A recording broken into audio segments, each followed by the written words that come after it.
We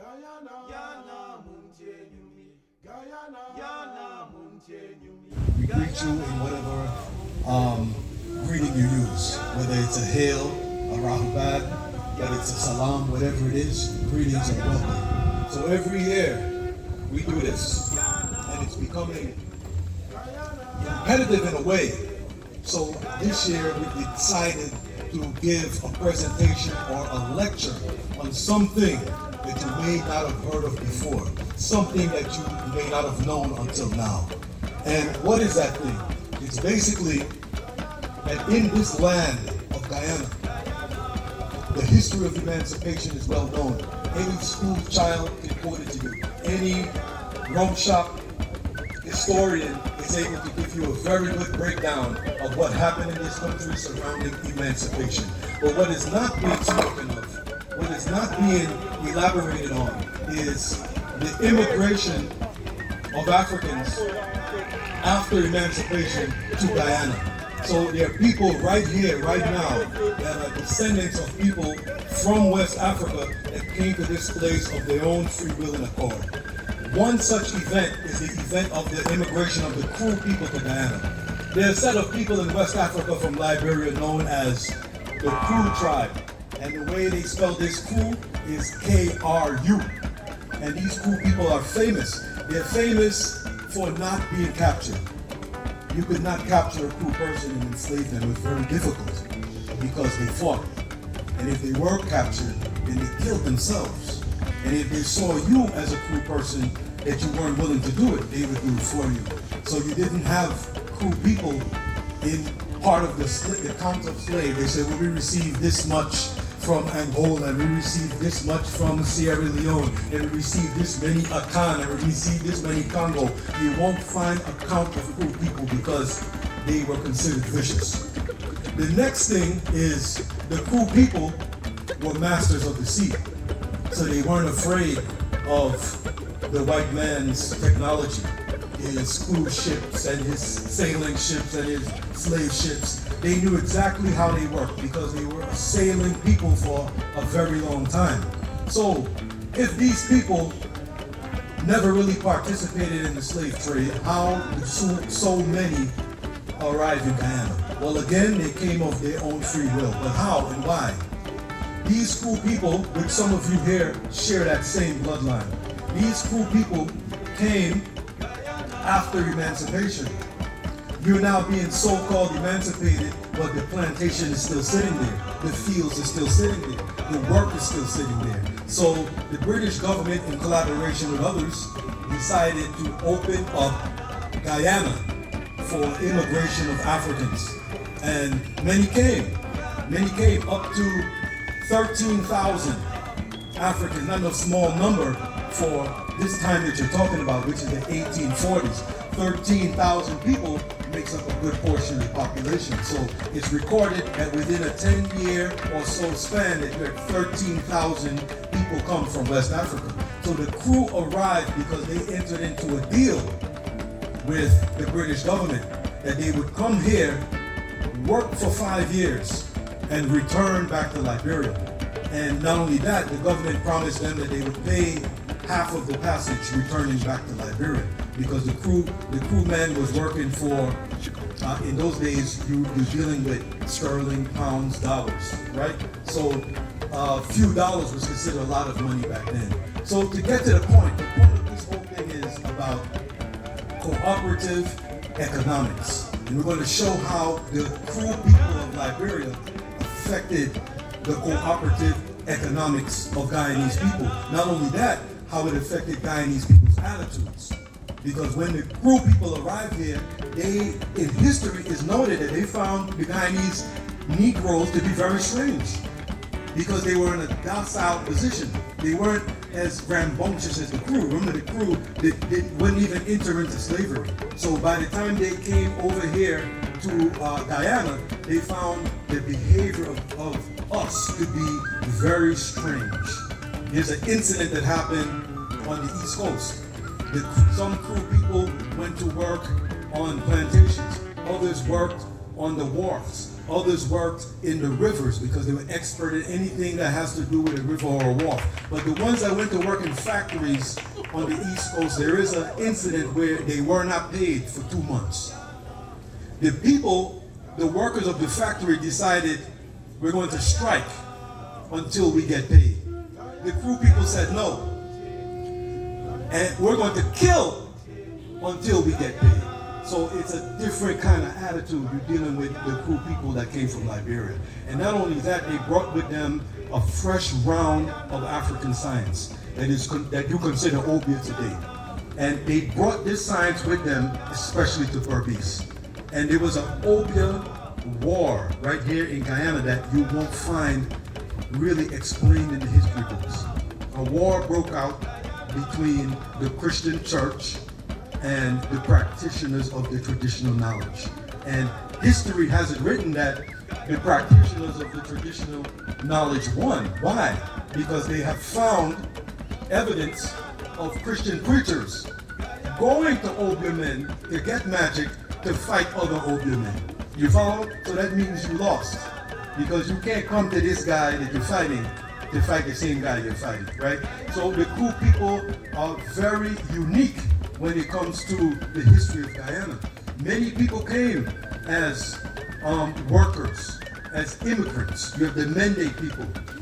You have a variety of tribes that came. The Kru did not number as many as these other tribes, but it was their behavior that wrote them into the history books forever. So, with that being said, that we've become a little familiar with the nature of the Kru people of Liberia, how they affect corporate economics in Guyana, then we can now begin to discuss that. In 1845, a Kru prince came to Guyana. This is something else that is not explained in the history books. They leave it out, but you would have to go to a writer or a historian to pull up this information. In 1845, a Kru prince by the name of Freeman came to Guyana. Why would a prince from Liberia with a jurisdiction, a kingdom, why would he waste his time spending 3 weeks or more to make the journey to come to Guyana? It was very simple. You had men leaving Liberia, coming to Guyana, working for 5 years, but not returning to Liberia. And this trend continued. So the prince, or what they call Chief Freeman, he made his business to come to Guyana to find why his son did not return to Liberia. And what he found was, he thought his son maybe was captive, maybe he was injured. But what he found that his son was preoccupied with being a Guyanese. You find a Guyanese woman, you ain't going back to Africa. You know what I'm saying? So this is what happened to Prince Freeman's son. Now, the cooperative economics come in with the second prince to come to Guyana, and his name was Jambo, and he came in 1858, if I'm not mistaken, or 54 or 58. In the mid-1850s, Jambo came to Guyana. This would have been right after the train line project was completed. So you're going anywhere from 1950 to 53, right? Then Jambo shows up. Why did Jambo come to Guyana? And why is it not noted that you had African so-called royalty coming to Guyana of their own free will, and because of a large number of their tribal members here? The reason Jambo came is complicated. He also was missing family members that had come to Guyana and not returned. But his major reason was because of cooperative economics. In Liberia, the Liberians had engaged in a vicious war. The Kru people were at the head of this vicious war. It's called the Americo-Liberian Wars. America, at this time, was colonizing Liberia. They were colonizing Africa, and they chose Liberia, the 2 main colonies. One is Sierra Leone, which was more agreeable, and the other one was Liberia, which was not agreeable. There was a lot of killing, fighting, wars, bloodshed. And Jambo came to these coasts in Guyana to collect $1 from every Kru man. That $1 is one of the dynamic examples of cooperative economics. He needed that money because you cannot fight a war without a war chest. Every bullet you fire, there's a cost attached to it, right? Every person that passes, there's a cost attached to it. Every person that gets lacerated, cut, shot, there's a cost attached to it, right? So weapons cost, technology costs, and the war itself costs. So the Liberians, the crew people, were not willing to just sit there. So they said, where do we have people in numbers now that we've collected this money from our people here in Africa? They said, well, there's a lot of crew men that did not return from Guyana. And Jambo came over and he got on that train, and that train went along that coast all the way from town to Rossignol, where there were crew settlements all along the way. And every crew stop, he would collect $1 from every crewman until he got to Rossignol. And then he made his way across the river to New Amsterdam and collected $1 from every crewman. And that is what fed the war effort in Liberia. So there is a connection that we have with Africa after emancipation that is not head by anyone else besides our own. It's not a British project, it's not a government project, not a United States project, right? This is something that was real, that we did on our own without any other individuals from any other set inspiring this thing. You follow what I'm saying? So it's noteworthy that in Guyana, we fed the war effort that helped save the Crew tribe from being colonized and erased by American Liberians, right? So that is the lesson on cooperative economics, that it does work. But the unfortunate side about it is we always wait until the end. We always wait until it's too late. We wait until you're about to fall off the cliff and then say, we could do a thing together, you know. That's what you should have said in the beginning, and you wouldn't be at the cliff. So that's our nature now. We love to wait till it's too late. So an event like this is important because the organizers have infused into it, right, the principles of cooperative economics. So that should be acknowledged. If there are any questions about the involvement of the crew people, any more questions involving the crew people in Guyana, feel free to stop me anywhere you see me, unless you want to ask them now. But it's an important part of Guyanese history that I wouldn't say it has been hidden, but it definitely has been kept from us. You follow what I'm saying? So thank you, unless there are any questions. Right? Because the gist of the question is, what direction are we heading in from then to now? Right? And since we're dealing with cooperative economics, we're not heading in the right direction. Because you had a village movement. What would say that the village movement has to stop? Even from the 1839 to now. What has said that the village movement has stopped? Why can't 200 of us go and create a village now? So it's actually a good question, even though it was phrased kind of chaotic, but I'm an expert at listening. So from then to now, we have not moved in the right direction. The reason is the crew people did not rely on any government. When the British told them, we are not going to pay half of your passage to return to Liberia, they said, well, fine, I'm going to stay right here. And some of them said, well, fine, I'm going to go back. You follow, without you. Because the problem was, the reason a lot of them want to go back, because the money was adding up. So you're going to spend $2 on the trip to go back to Africa. When you get back, the chief, you have to pay a tribute. There goes $2 more. Then you're expected to get a piece of land to build a house and to be married.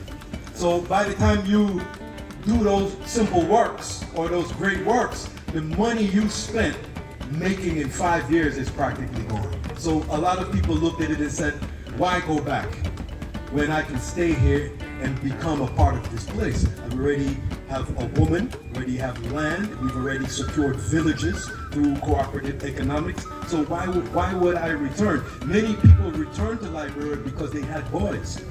And their boys, even their boys were by blood from the Crew tribe. You were not a member of the Crew tribe until you went through initiation.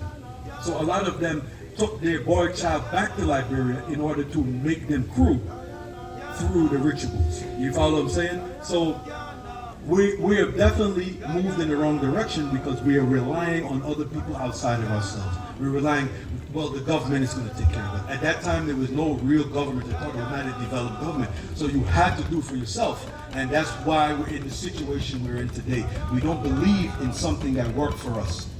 The cooperative economics worked. The village movement is proof.